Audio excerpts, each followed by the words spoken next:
ज़कात खैरात हम ले नहीं सकते हैं। जब बच्चों की भूख को देखा, मौत करीब आ गई, हमारे नाना की शरीयत इजाजत देती है अगर जान पे बनाए तो इतना हराम खाना भी इजाजत देती है शरीयत, जितने से जान बच जाए। कई ये जो गोश्त बन रहा है ये हलाल का नहीं है, बल्कि जब बच्चियों की भूख और उनकी बेताबी हद से ज्यादा बढ़ी, मैं माँ थी बर्दाश्त न कर सकी, रास्ते में तलाश करने निकली कि कुछ गिरी पड़ी चीज मिलेगी, बच्चों को ला के खिला दूंगी। कहा जब मैं बाहर गई तो कुछ और नहीं मिला, एक मरा हुआ जानवर मिला था, मैं उसी को लेकर के आई हूँ। कहा उसी मुर्दा जानवर का गोश्त बन रहा है, इसलिए ये बेटियों की जान बचाने के लिए हमारे लिए हलाल है और तेरे लिए हराम है। इतना सुनना था, रोता हुआ वापस पलटा गए। घर में आया, लोग सोच रहे थे कि ये 2 दिन में जाने वाला है मदीना, किसी से कोई मशवरा नहीं किया, सारी सवारी सारा सामान बेच दिया और सारे पैसे को इकट्ठा किया। बीवी कहती मेरे सरताज बताओ तो सही,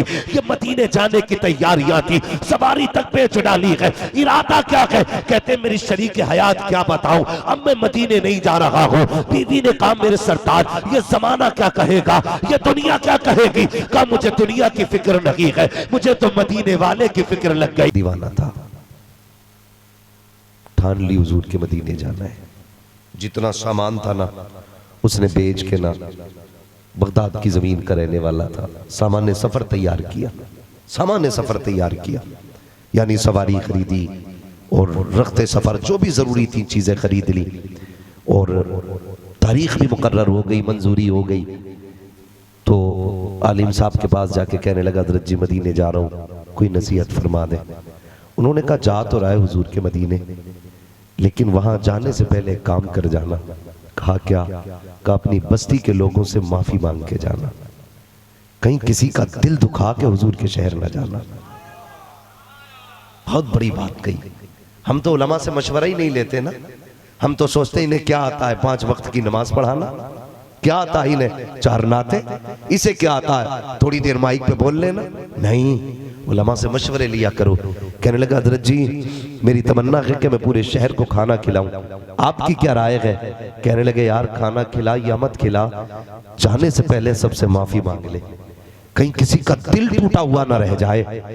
दिल तोड़ के ना जा, हुजूर के शहर दिल जोड़ के जा, फिर देख हुजूर तेरी हाजिरी कैसे कबूल करते। जहन में बात आ गई। ये निकला शाम को, हर दरवाजे पे जाता, कौन? कहा जी मैं आया हूं। कहा क्यों आए हो? कहा कि माफी मांगने आया हूं। कहा क्यों? कहा मुझे बस अब हुजूर के मदीने जाना है, अगर कभी दिल मुझसे दुख गया हो तो माफ कर दिया जाए। हर दरवाजे पे जाके आवाज देता। एक दरवाजा बस्ती के बाहर था, उस दरवाजे पे दस्तक दी, अंदर से बच्ची की आवाज आई, कौन है?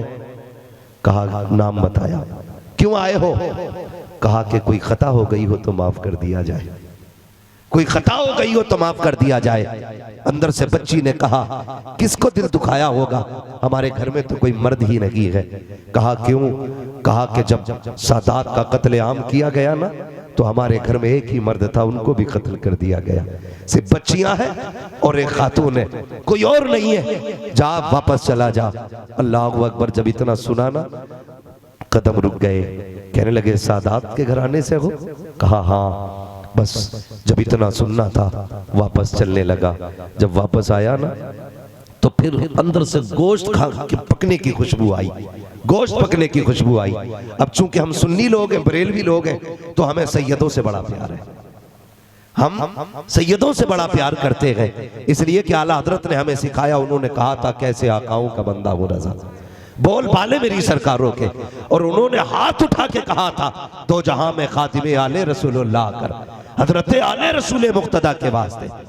तो उसने कहा जी, वापस आके फिर दरवाजा बजा दिया। क्या बात है?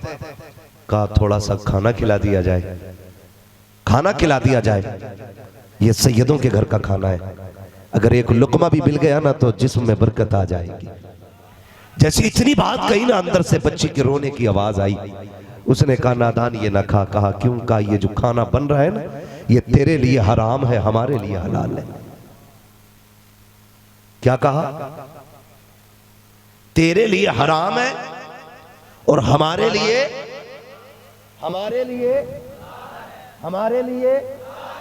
आगे वाले बंदे अगर जाग रहे तो बोले, अल्लाह करे सब मेरी बात समझ जाए। तेरे लिए हराम है और हमारे लिए हलाल है। कदम रुक गए, कहा किसकी उम्मत में हो? मुस्तफा की। शरीयत किसकी फॉलो करती हो? मुस्तफा की। कहा जो हमारे लिए हलाल है वो तुम्हारे लिए हलाल है, जो हमारे लिए हराम है वो तुम्हारे लिए हराम है। आप ये कैसे कह सकती हो कि ये हमारे लिए हलाल तुम्हारे लिए हराम है? अंदर से आवाज आई, ये बात ना पूछ, जा वापस चला जा। कब बता तो सही बात क्या है? खातून ने कहा सुन, हुजूर के मदीने जा रहा है, आका से जाके हमारा सलाम कर देना। इतना कहा और उसके बाद खातून कहती है सुन, हमारे घर के अंदर कोई मर्द नहीं है। आज हमारे घर के अंदर फाकों का आलम यह है कि बच्चियां मौत के करीब आ गई हैं। हम सैयद हैं, इसलिए भीख मांगते हुए गैरत आती है। ज़कात खैरात हम ले नहीं सकते हैं। जब बच्चों की भूख को देखा, मौत करीब आ गई, हमारे नाना की शरीयत इजाजत देती है अगर जान पे बनाए तो इतना हराम खाना भी इजाजत देती है शरीयत, जितने से जान बच जाए। कहीं ये जो गोश्त बन रहा है ये हलाल का नहीं है, बल्कि जब बच्चियों की भूख और उनकी बेताबी हद से ज्यादा बढ़ी, मैं माँ भी बर्दाश्त न कर सकी। रास्ते में तलाश करने निकली कि कुछ गिरी पड़ी चीज मिलेगी, बच्चों को ला के खिला दूंगी। कहा जब मैं बाहर गई तो कुछ और नहीं मिला, एक मरा हुआ जानवर मिला था, मैं उसी को लेकर के आई हूँ। कहा उसी मुर्दा जानवर का गोश्त बन रहा है, इसलिए ये बेटियों की जान बचाने के लिए हमारे लिए हलाल है और तेरे लिए हराम है। इतना सुनना था, रोता हुआ वापस पलटा है। घर में आया, लोग सोच रहे थे कि ये 2 दिन में जाने वाला है मदीना, किसी से कोई मशवरा नहीं किया, सारी सवारी सारा सामान बेच दिया और सारे पैसे को इकट्ठा किया। बीवी कहती मेरे सरताज बताओ तो सही, ये मदीने जाने की तैयारियां थी, सवारी तक बेच डाली है, इरादा क्या है? कहते मेरी शरीक हयात क्या बताऊं, अब मैं मदीने नहीं जा रहा हूँ। बीवी ने कहा मेरे सरताज ये जमाना क्या कहेगा, ये दुनिया क्या कहेगी? कहा मुझे दुनिया की फिक्र नहीं है, मुझे तो मदीने वाले की फिक्र लग गई है। कहा तुम्हें मदीने जाना था, सारा सामान बेचने के बाद सारे पैसे को उठाया और रात के सन्नाटे में उसी सैयदा के दरवाजे पे गए, दस्तक दी, अंदर से आवाज आई, इतनी रात को कौन आया है? कहा मैं आया हूँ। कहा किस लिए? कहा जरा सैयदा दरवाजा तो खोलो। जैसी दरवाजा खुला है, सारे पैसे की गठरी बांध के इसने सैयदा के कदमों पे रख दी। कहा ये पैसे लीजिए और अपनी बेटियों की जरूरत पूरी कीजिए। खातून ने रो के कहा था तुम तो मदीने जा रहे थे, अब नहीं जाओगे? कहा हुजूर चाहेंगे तो हाजिरी फिर भी हो जाएगी। ये कहकर रोता हुआ पलट आया है, अल्लाह अकबर, रोता हुआ घर आया है। सुबह को लोगों की भीड़ लग जाती है, चलो फला हज को जा रहा है, रुखसत करने जाना है। दरवाजे को बंद देखा, दरवाजा बजाया, कहा यार खोल को दरवाजा, तुझे तो मदीने जाना था। कहा नहीं मैं मदीने नहीं जा रहा हूँ। जैसे इतना सुना लोगों ने ताने दिए, गालियां दी। कहा कितना बदबख्त है, सब कुछ होते हुए मदीने से इनकार कर रहा है, जा क्यों नहीं रहा है? ये कह तो नहीं सकता था, इसलिए कि मुस्तफा की बेटी की बात थी, इज्जत बचानी थी, इसलिए राज नहीं खोला। लोग गालियां देते रहे, बुरा भला कहते रहे। इतना तंग हो गया दौर उस वक्त का कि बच्चों ने घर से निकलना बंद कर दिया, दरवाजे के अंदर पैक हो गए। लेकिन उसी वक्त में ख्वाजा कुतुबुद्दीन बख्तियार काकी रहमतुल्लाह ताला अलैह हज के लिए तशरीफ लेकर के गए थे। जब आपको वापस आना था, साथियों ने कहा हजरत जी चलिए जरा, आज आखिरी रात है, सामान खरीदा जाए, थोड़ी तस्बीह खरीदेंगे, मुसल्ले खरीदेंगे, यादगार के लिए सामान खरीदेंगे। ख्वाजा कुतुबुद्दीन बख्तियार काकी कहते हैं नहीं आज मुझे मार्केट नहीं जाना है, हो सकता है ये जिंदगी का आखिरी दिन हो मक्का शरीफ में, हम पहले आज की रात अपने रब की बारगाह में रो रो के गुजारेंगे, आज राजी करेंगे अपने रब को। आए हरम शरीफ के शहर में अपनी गुनाहों की माफी मांग रहे हैं, क्रिया सारी कर रहे हैं। कहते रात के 2 हिस्से गुजरे थे, इतने में मैंने देखा कि 2 इंसानी शक्ल में वजूद बैठे हुए हैं और आपस में एक दूसरे से बातें कर रहे हैं कि यार बताओ तो सही इस साल कितने हज करने लोग आए हैं? कहा इस साल 2 लाख हाजी आए हैं। कहा हज कितनों का कबूल हुआ है? कहा लाख ने इस साल में सबका हज कबूल फरमा लिया है। एक दूसरे से बात कर रहे हैं तो दूसरे ने कहा ये नेकी आज किसने ऐसी नेकी की है जो 2 लाख लोगों का हज कबूल हो गया का एक शख्स है जो हज करने नहीं आया है, उसकी वजह से अल्लाह ने 2 लाख लोगों का हज कबूल फरमा लिया है। जैसे इतना सुनना था, ख्वाजा कुतुबुद्दीन बख्तियार काकी की तबीयत में बेताबी आ जाती है, करीब जाके पूछते हैं वो कौन मुबारक बंदा है जिसकी वजह से मेरा भी हज कबूल हुआ है, जरा बताओ तो सही। उन्होंने तज़किरा किया कि नाम ये है, फला जमीन पे रहता है, आप घर नहीं आए हैं, अगले दिन सफर करके उसके शहर पहुंचे हैं। जब पूछा नाम पता किया कि इस नाम का शख्स है कि नहीं, लोग कहते हैं उस बदबख्त का नाम न लीजिए। कहा क्यों? कि वो इतना कमीना आदमी है कि जो सब कुछ होते हुए मदीना नहीं गया है, उसका नाम लेते हुए हमें गुस्सा आता है। आप कहते खबरदार मुंह बंद कर लो, उसके खिलाफ कुछ मत बोल देना, इसलिए कि जो मैं जानता हूं वो तुम नहीं जानते हो। का घर तो बताया जाए।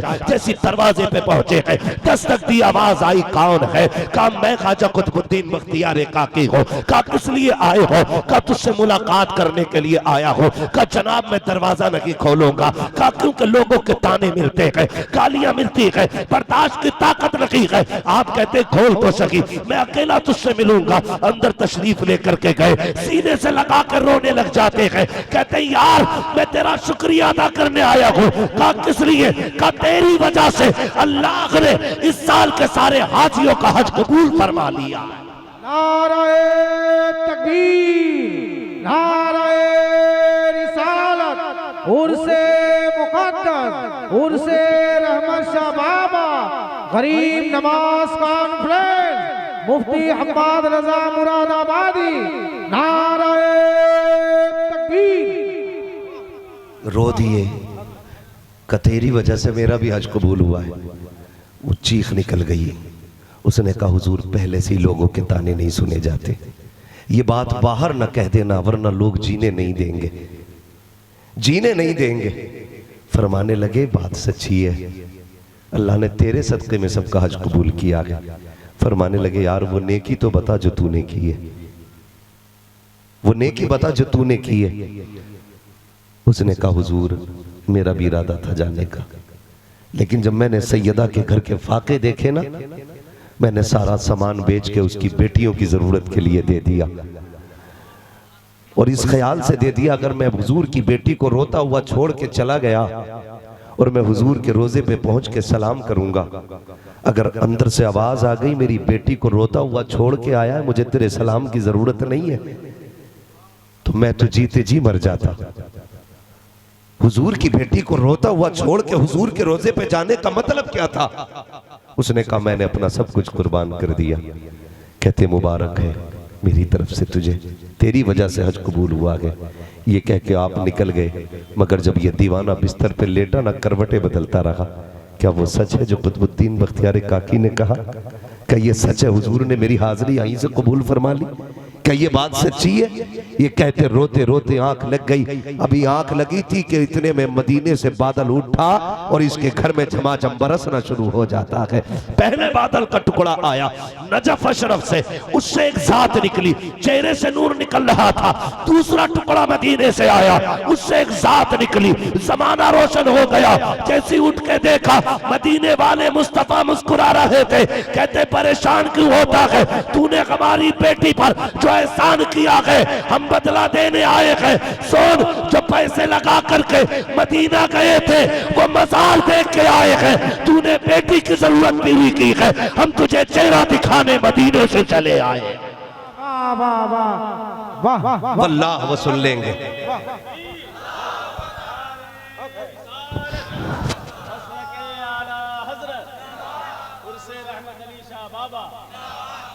वल्लाह वो सुन लेंगे, फरियाद को पहुंचेंगे। इतना भी तो हो कोई जो आ करे दिल से।